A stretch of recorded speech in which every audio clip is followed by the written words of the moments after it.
Engineering 305, Chapter 9, Section 5, Eccentric Loading of Columns. Course learning objectives. This is objective 25 of 25. Determine the reduction in load that is required when a column is eccentrically loaded. And what we mean by that is we're going to get situations where instead of pushing directly down on the column, we're going to push a little offset on the column. And that's going to create not only a downforce, but a moment. So that we need to be able to manage that. But this is our last learning objectives. The equations that we have for this section on the study guide are these two, and realistically, I only really want you to know 9.5, and you'll see why. 9.5 is really an extension of 9.4, but I kind of like it better. So I think we'll just start from the book, page 601. This is where this starts. Section 9-5-1. Allowable stress method. This is really based on the idea that we're just going to add our two stresses together. And we've done this in other areas in the book. Okay, other sections in the book have done this, and we have kind of glossed over those combined stress sections. But if we push down on this, that creates a compressive stress, actually over the whole cross section. And then if we try to bend this, then that's going to create a compressive stress on this side and a tensile stress on the other side.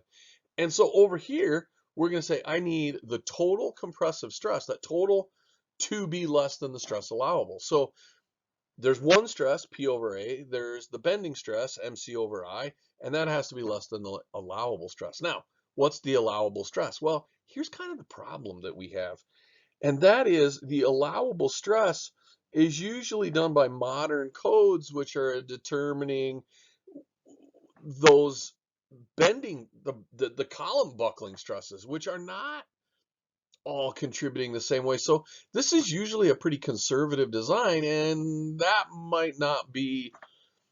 Conservative is good, but overly conservative means we're probably putting more money into the product or into the feature than we really need to. And so people said, hey, maybe we should come up with a different way of doing this. So we get the next slide.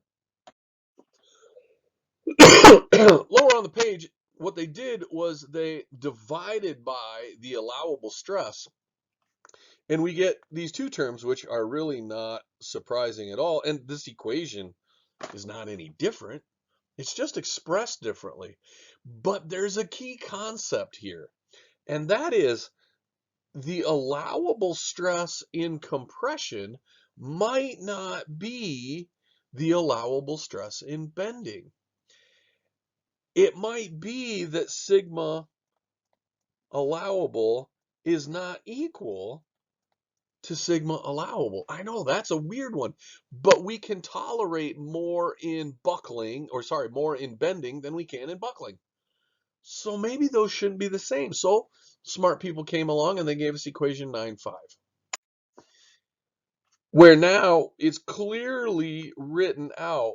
I have two different allowable stresses. Sigma A is equal to my buckling stress. Buckling stress allowable,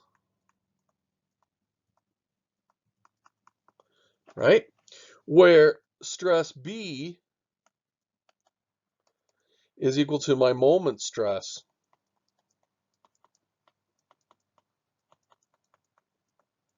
allowable. And we separate those two concepts. We separate those two types of loads so that we don't consider them together. Now, that's really interesting, not because it is, but because that concept is used a lot of different places. And I want you to see what we're really talking about. What we do is with this equation, what we are saying is, in one sense,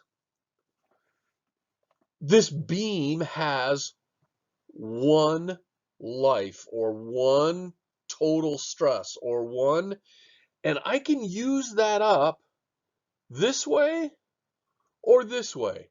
And so I make these trade-offs between the two, but when that equals 1, my beam is going to fail. And that really introduces the concept to me, something I call usable life. This concept of usable life shows up in a lot of different things. And one of the places I think is pretty cool when you get to, I hope Professor Hahn will do this in vibrations, but when you get to vibrations, what you're going to see is we get the statistical loading of a situation. And there's a certain stress that occurs at a certain frequency. And all of these individual terms add up.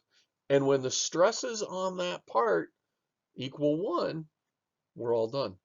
We're all done. So this is one way of looking at that, as this part, this piece, this column has a usable life, and I can divide it up how I want to use that up. But that column stress, buckling stress, is one way to use it up, and the bending stress is another way to use it up, and and and then we go forward from that. So there are no example problems for this section. I want you to have experience, or I wanted you to have seen this, but we're not going to run. I'm not going to do an example problem, and I just wanted you to be familiar with the concept. So that, and now we've got. We'll move on to some energy principles. So there's still more stuff left, but we have covered our learning objectives. So I hope you're doing well. Don't worry, there's more to come.